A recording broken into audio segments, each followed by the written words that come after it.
Bonjour, chers auditeurs et chers adhérents de l'Université du temps libre de Tarbes et de Bigorre. Je vous retrouve cette fois-ci donc en cours vidéo. Ce cours portera sur Gorgias que nous avions commencé à étudier.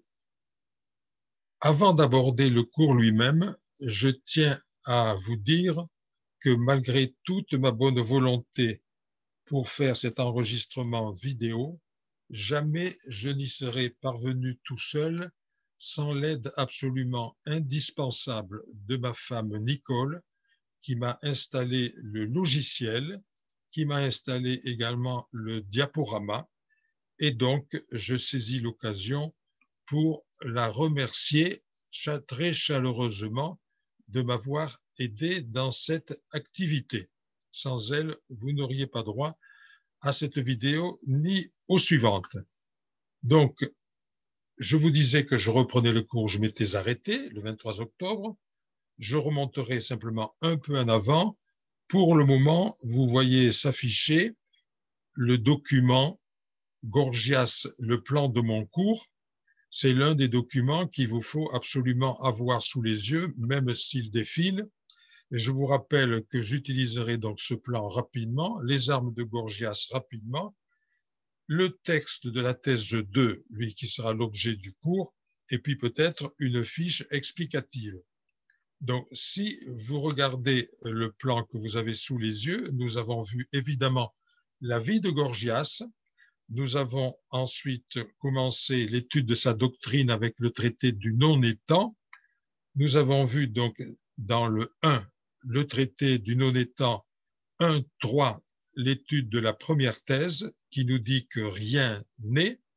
Nous allons voir donc en 1.4 l'étude de la thèse 2 qui nous dit que même si quelque chose est, cela est inconnaissable. Et le prochain cours, nous passerons à la thèse 3. Même si quelque chose est connaissable, cela est intransmissible. Donc, je vous rappelle les trois thèses principales de ce traité. 1, rien n'est. Thèse 2, si quelque chose est, cela est inconnaissable, n'est pas appréhendé par notre intelligence.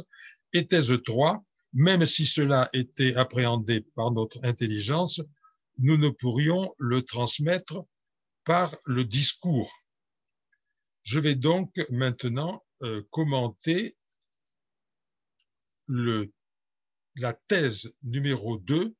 Pour le moment, je vous rappelle que dans cette thèse, comme dans les autres, Gorgias utilise un certain nombre d'armes que j'ai résumées sur cette fiche. Il utilise le principe d'identité, il utilise le principe de non-contradiction qui est lié au principe d'identité, principe par lequel nous n'avons pas le droit de nous contredire sous peine de mener à l'absurde.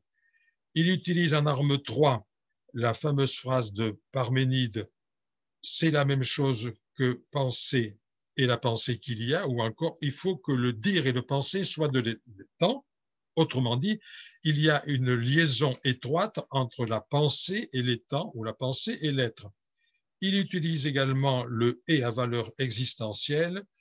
Il utilise enfin des listes exhaustives ou des dichotomies. Et enfin, il prend un abstrait pour en faire quelque chose de concret. Bon, ces armes, vous les avez dans vos documents et donc on les verra au fur et à mesure utilisées. Je passe donc maintenant à l'étude de la thèse 2, le traité du non-étant, et nous allons étudier le texte ligne après ligne. Je voudrais d'abord vous faire remarquer le plan de cette thèse 2. Il est très clair, vous le voyez, j'ai séparé artificiellement les paragraphes. Donc, vous avez d'abord l'énoncé de la thèse, puis le préalable logique. Tout cela, c'est dans ce que j'ai groupé en un paragraphe. Ce qui était important, c'est le préalable logique. Suit l'argument 1, puis l'argument 2, puis l'argument 3. Je voudrais donner un petit peu plus de détails. avant d'étudier le texte ligne après ligne. Le préalable logique, je l'intitule « Les pensées blanches ». Vous verrez pourquoi. L'argument 1, je l'intitule « Le char qui court sur la mer ». L'argument 2, je l'intitule « Scylla et la chimère ». Et enfin, l'argument 3, il est fondé sur la théorie atomiste de la sensation. Voyons donc d'abord l'énoncé de la thèse dans le premier paragraphe et le préalable logique.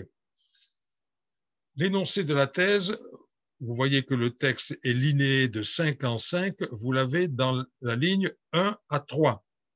Or, si quelque chose est, que cela soit inconnaissable et inconcevable par l'homme, il faut désormais en donner la preuve. Vous voyez bien que cela est l'énoncé d'une thèse qu'il va s'efforcer de prouver.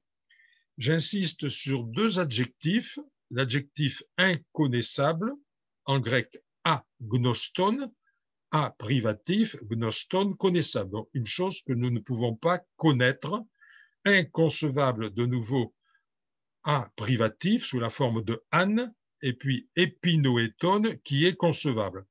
Donc, il tient, voyez, à préciser que notre intelligence ne peut pas concevoir cela et du coup ne peut pas le connaître.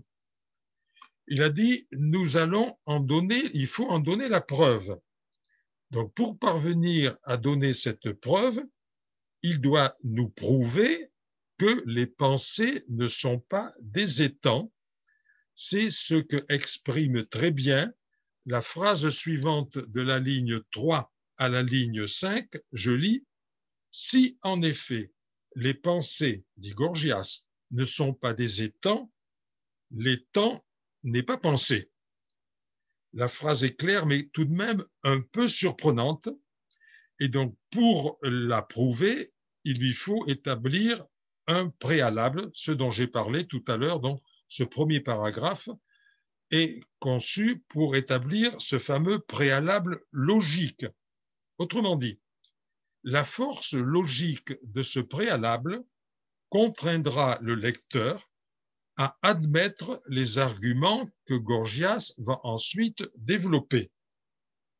Et pour illustrer la validité logique de ces lignes 3 à 5 que je viens de lire, si en effet les pensées ne sont pas des étangs, l'étang n'est pas pensé. Donc, pour illustrer la validité logique de cette phrase, il va prendre un exemple bâti sur le même schéma logique. C'est ce que vous avez dans la ligne 5 à 7 que je lis. Et voici la raison. Tout comme, en effet, s'il arrivait aux pensées d'être blanches, il arriverait aussi aux choses blanches d'être pensées. La phrase peut vous paraître un peu bizarre, mais en la formulant, il est évident que Gorgias a en tête la fameuse phrase de Parménide où celui-ci disait « Il faut que le dire et le penser soient de l'étang ». C'est ce que j'avais résumé dans l'arme 3, le lien étroit entre la pensée et l'être. Notre Gorgias part d'une évidence logique. La voici. Je pense ceci, c'est de l'actif. On peut dire que c'est l'équivalent de ceci est pensé par moi, avec le verbe au passif. De la même façon, des phrases très courantes comme celle-ci, je vois ce cheval, c'est de l'actif, égale ce cheval est vu par moi en mettant le verbe au passif. Ou encore, si vous voulez, je mange ce lapin, actif, égale ce lapin est mangé par moi. Donc, cette équivalence indiscutable, il va la pousser le plus loin possible jusqu'à la fameuse identification pensée égale être. Mais nous le verrons tout à l'heure. Pour le moment, ce qui l'intéresse, c'est de tirer les conséquences de ces fameuses pensées blanches en appliquant ce raisonnement aux pensées en général. Aussi écrit-il dans les lignes 7 à 9 que je vous lis, que vous pouvez lire avec moi. De même, s'il arrivait aux pensées de n'être pas des étangs, selon toute nécessité, il arriverait aux étangs de n'être pas pensés. Analysons avec le fameux principe d'identité, vous allez voir que cela va vous paraître plus clair. Donc, avec les fameuses pensées blanches, il vient d'établir l'équation pensée égale blanc. Alors, raisonnons avec lui. Si pensée P égale blanc BL, je peux inverser l'équation et dire blanc BL égale pensée. Le principe d'identité m'autorise à dire cela. Il ne lui reste plus maintenant qu'à appliquer ce fameux principe d'identité, pensée égale blanc, blanc égale pensée, de la façon suivante. Si pensée P est différent de étant, le égal barré verticalement. Autrement dit, si les pensées sont autre chose que les étangs, alors il s'ensuit nécessairement que les étangs sont exclus des pensées. Et Gorgias insiste bien là-dessus, et insiste sur la valeur logique de ce raisonnement. Il dit bien, et il a le droit de le dire, selon toute nécessité, comme nous l'avons vu. Voilà donc son fameux préalable logique institué. Passons maintenant donc à l'argument 1 que j'ai intitulé « Le char qui court sur la mer ». Aux lignes 12 à 15, il introduit simplement l'argument. Je lis. Mais certes, les pensées, c'est en effet ce qu'il faut avancer, ne sont pas des étangs comme nous l'établirons. Par conséquent, l'étang n'est pas pensé. Ça, c'est, vous voyez, l'énoncé de l'argument. Et ce fameux argument va utiliser l'arme 3 que nous avons vu tout à l'heure, qu'on pouvait résumer sous la forme pensée égale étant. Je rappelle que Parménide disait il faut que le dire et le penser soient de l'étant. Et cela avait conduit au principe d'identité qui me permettait de dire pensée égale étant. Autrement dit, si j'adhère à ce fameux principe pensée égale étant, ou affirmation plutôt de Parménide. Donc si j'adhère à cette affirmation, pensée égale étant, je suis obligé de dire, ligne 15-16, les pensées sont des étangs. Et vous notez que Gorgias prend ses précautions pour amener la suite en disant, ligne 16-17, et de la manière dont on les a pensées. Donc si je reprends le tout, les pensées sont des étangs et de la manière dont on les a pensées. Du coup, il peut prendre le fameux exemple de son char qui court sur la mer. Et donc, nous pouvons lire ici ce qu'il dit ensuite. Si en effet quelqu'un a la pensée d'un homme en train de voler ou d'un char courant sur la mer, il ne s'ensuit pas aussitôt qu'un homme vole ou qu'un char court sur la mer.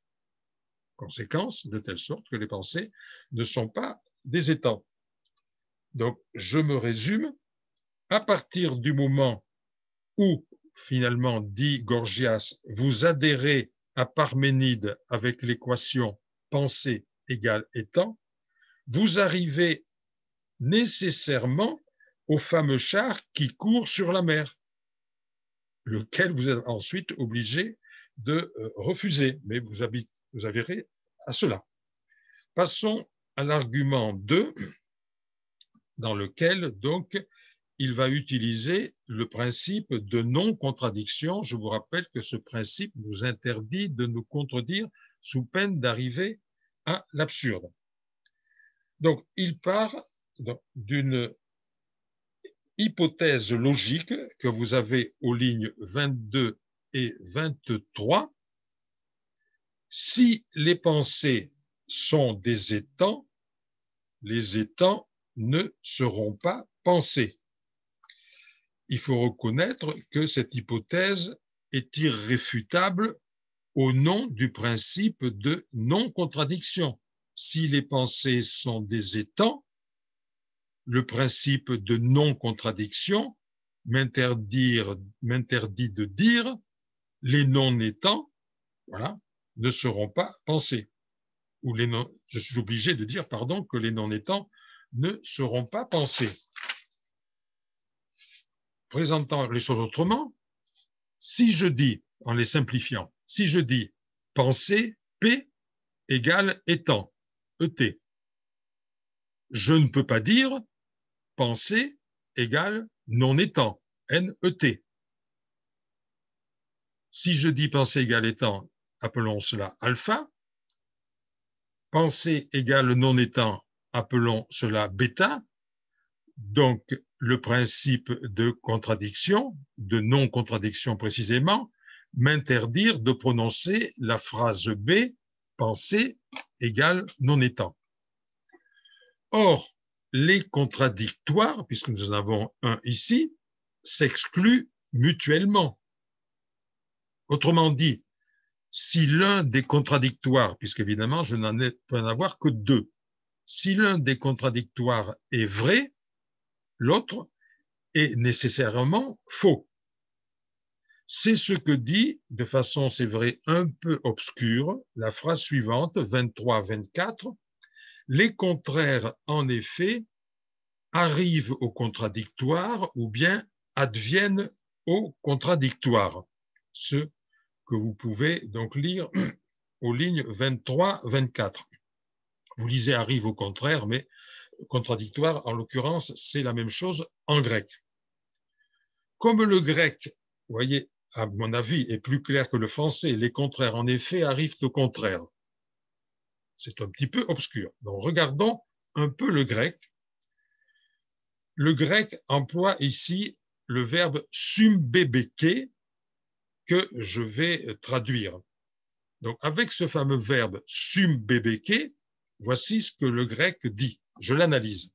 Le grec nous dit, il se trouve que d'une façon générale, les choses marchent bébeke ensemble, sum, par paire contraire.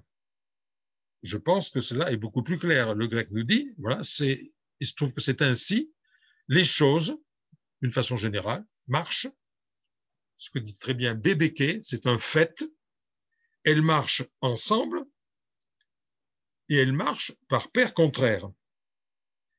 Et c'est exactement ce que continue à dire la suite aux lignes 25-27. À cause de cela, dans tous les cas, si l'être pensé arrive à l'étant ou advient à l'étant, ce qui revient au même, le ne pas être pensé arrivera ou adviendra au non-étant. Et oui, l'application du fameux principe de non-contradiction va nous conduire à l'absurdité suivante, ligne 27-29. Car aussi bien, nous dit Gorgias, Scylla que la chimère et que de nombreux non-étangs sont pensés. Quelques mots sur ces deux animaux fabuleux. Le premier, Scylla. Scylla était un monstre embusqué dans le fameux détroit de Messine qui sépare la Sicile de l'Italie du Sud. Ce monstre était à l'inférieur un corps entouré de 6 chiens. Je précise, c'était un corps de femme dont la partie inférieure était entourée de 6 chiens féroces qui dévoraient tout ce qui était à leur portée. Notre brave Ulysse devait passer par là, dans le détroit de Messine. Plus précisément, il devait passer entre le monstre Scylla et le monstre Charybde. S'il évitait Scylla il était dévoré par le monstre Charybde, et inversement. Donc, il passe plus près de Scylla, et Scylla dévore 6 de ses compagnons avec les 6 gueules féroces de chiens. Voilà donc pour Scylla. La chimère, intéressant aussi, c'est un autre animal fabuleux conçu par les Grecs qui tenait à la fois du serpent, de la chèvre et du lion. L'arrière-train, c'était du serpent, le corps, c'était de la chèvre, la tête, c'était du lion. Il y a des variantes dans la mythologie, comme toujours, mais cela n'a aucune importance. Ce monstre-là soufflait des flammes. Je sors un petit peu de mon texte pour dire ce qui advint de ce monstre.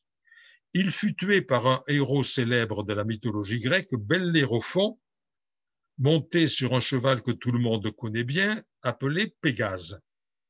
Notre Bellérophon, qui voulait tuer donc la chimère, avait garni de plomb la pointe de sa lance. Il dirigea la lance dans la gueule de chimère, le plomb fondit sous l'effet des flammes et la pauvre chimère périt étouffée. Je reviens maintenant à mon texte. Ce texte, vous voyez, est clair et irréfutable. Autrement dit, nous pouvons bien imaginer, nous pouvons penser toutes sortes de monstres. Ils n'existent pas pour autant. Passons à l'argument 3, qui va donc de la ligne 30 à la ligne 42 lui-même. Cet argument 3, je vous le disais, est fondé sur la théorie atomiste de la sensation. Mais voyons d'abord ce que dit le texte, ligne 35-36. Chaque chose, nous dit-il, doit être jugée par le sens qui lui est propre et non par un autre. Alors, voyons l'argument atomiste, la théorie, pardon, atomiste de la sensation qui va permettre de comprendre l'argumentation de Gorgias. Il faut que je la résume ici. Ceux qui avaient assisté au cours sur Démocrite s'en souviendront certainement. Donc, théorie atomiste de la sensation ou de la perception. Les atomes, les fameux atomes, sont toujours et partout en perpétuel mouvement dans le vide. Ils sont en continuelle transformation consécutive au choc né de leur rencontre. Donc, nos atomes sont dans le vide, ils font toutes sortes de mouvements, ils se rencontrent en se rencontrant, tantôt ils se choquent et ils rebondissent, tantôt ils forment un agglomérat qui est un corps, et ainsi de suite à l'infini, si bien que on arrive à toutes les formes de corps, depuis le rocher, si vous voulez, jusqu'à l'homme. Donc voilà nos atomes. Une fois donc les corps que nous connaissons dans la nature ainsi constitués par les atomes. Nos corps sont bien formés d'atomes. Nous n'en avons pas conscience, mais les atomes qui constituent nos corps sont en mouvement, et en nous et à l'extérieur de nous. Autrement dit, de tous les corps, y compris du nôtre, émanent des atomes, quel que soit le corps, le rocher et nous. Venons-en à la sensation. Il faut bien avoir à l'esprit que de nos corps, de tous les organes de nos corps, émanent des atomes. De tous les objets, quels qu'ils soient, émanent des atomes, vu que les atomes sont toujours en mouvement. La sensation, donc. La théorie atomiste nous dit, éprouver une sensation, c'est être altéré, c'est-à-dire être modifié dans ses structures atomiques par le choc de certains atomes venus de l'extérieur sur le corps ou sur certaines de ses parties. Donc, je reprends, de mon corps, de toutes les parties de mon corps émanent, sortent des atomes, et de tout ce qui est extérieur à moi émane des atomes. Il va y avoir des rencontres. Alors, prenons l'exemple de la vue, qui sera valable pour toutes les autres sensations. Donc, nous avons un objet. Mettons un arbre qui est devant nous. De cet objet partent des atomes, on l'a vu, appelons-les alpha. De mon œil partent des atomes, appelons-les bêta. Les atomes alpha, partis de l'objet, et les atomes bêta, partis de l'œil, vont se rencontrer. Ce point de rencontre, le grec l'appelle eidolon, petite image. Donc, on a bien vu que cet eidolon, c'est le lieu de la rencontre des atomes partis de l'objet et des atomes partis de mon œil. Et c'est cet eidolon qui va me fournir la sensation spécifique qui me donnera la vision de l'objet. Et donc, vous voyez déjà les conséquences. Ma perception, ma sensation, elle est ce produit-là. Et allons plus loin. Dans mon corps, prenons la vision. À cet instant-ci, si je regarde quelque chose, je ne le verrai pas de la même façon que si je le regarde un quart d'heure plus tard. Prenons la différence entre moi, Jean Hayet, et puis quelqu'un d'entre vous. Nous regardons le même objet, nous n'aurons pas la même sensation. Mais ce qu'il faut retenir, donc, c'est que chaque objet va frapper notre vision, et il y aura donc quelque chose de spécifique dans la vision, va frapper notre ouïe, et l'ouïe sera spécifique, et vous étendez cela à toutes les sensations. Donc, c'est ce fameux raisonnement, théorie, c'est cette fameuse théorie spécifique de l'atome et de la sensation qui aide Gorgias à faire son raisonnement. Je reprends maintenant, vous allez voir que ça va être plus clair, ligne 35-36. Chaque chose doit être jugée par le sens qui lui est propre et non par un autre. Si vous lisez 30 à 35, vous avez cela qui est développé. Pas besoin de le lire ici, mais il nous dit en substance, vous pourrez le relire tranquillement, ce qui est de la vue ne peut être jugé que par la vue, ce qui est de l'ouïe ne peut être jugé que par l'ouïe, ce qui est de l'odorat ne peut être jugé que de l'odorat. Autrement dit, c'est l'organe oculaire qui est le seul juge des choses visibles, c'est l'organe auditif qui est le seul juge des choses audibles. Cela étant admis, notre Gorgias n'a plus qu'à appliquer ce raisonnement fondé sur des réalités que nous-mêmes ne pouvons pas contester. Personne d'entre nous ne contestera que c'est lui qui va juger de ce que notre œil voit. Donc, il va appliquer ce raisonnement, voyez, fondé sur des réalités incontestables, à la pensée. C'est ce qu'il dit aux lignes 37 à 39. De même, les choses pensées existeront même si elles ne sont ni vues par la vue, ni entendues par l'ouïe, parce qu'elles sont appréciées par le seul tribunal qui convient, comprenez, le tribunal qui est celui de la pensée.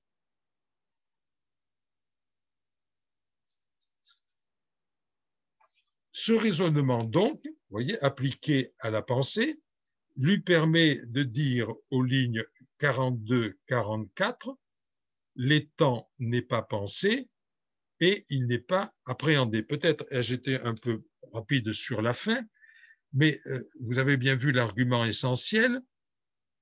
La pensée ne peut pas juger de la vue, ne peut pas juger de l'ouïe, ne peut juger d'aucun de nos sens.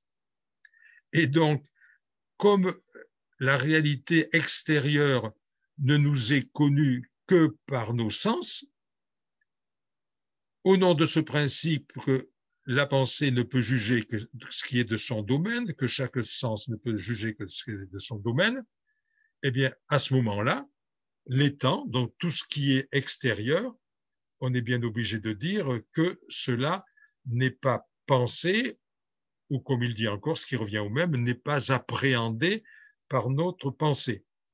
Voilà, je crois que cela suffit pour la fameuse thèse 2.